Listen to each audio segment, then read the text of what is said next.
Live from the world's capital markets, here are the latest financial headlines brought to you by News Factory. Hello and welcome to Wednesday's financial news. Stay with us for more market headlines.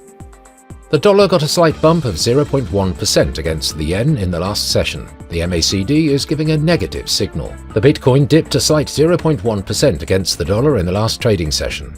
According to the stochastic RSI, we are in an overbought market. The gold-dollar pair skyrocketed 1.9% in the last session. According to the RSI, we are in an overbought market. The oil-dollar pair dove 1.2% in the last session. The ROC is giving a negative signal.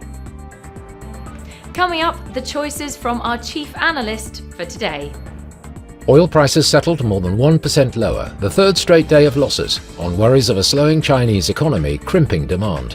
Though declines were stemmed by a growing consensus, the US Federal Reserve could begin cutting its key interest rate as soon as September. The global economy is set for modest growth over the next 2 years amid cooling activity in the US, a bottoming out in Europe, and stronger consumption and exports for China.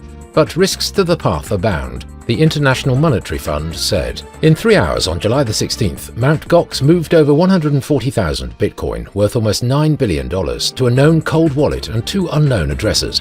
According to Arkham Intelligence data, Mt. Gox still holds 138,985 Bitcoin in its main wallet and has begun mobilizing funds held for the first time in 2 weeks. Those were today's major economic events, and now moving on to world financial headlines. The UK's core consumer price index will be released at 6 GMT, the US industrial production at 13:15 GMT, Japan's imports at 23:50 GMT. The US housing starts will be released at 12:30 GMT, the UK's consumer price index at 6 GMT, the Austrian HICP at 7 GMT. We hope that you've enjoyed Wednesday's market outlook. On behalf of all of us here, we wish you a productive trading day. Be sure to join us tomorrow morning for the latest news and events from the financial markets.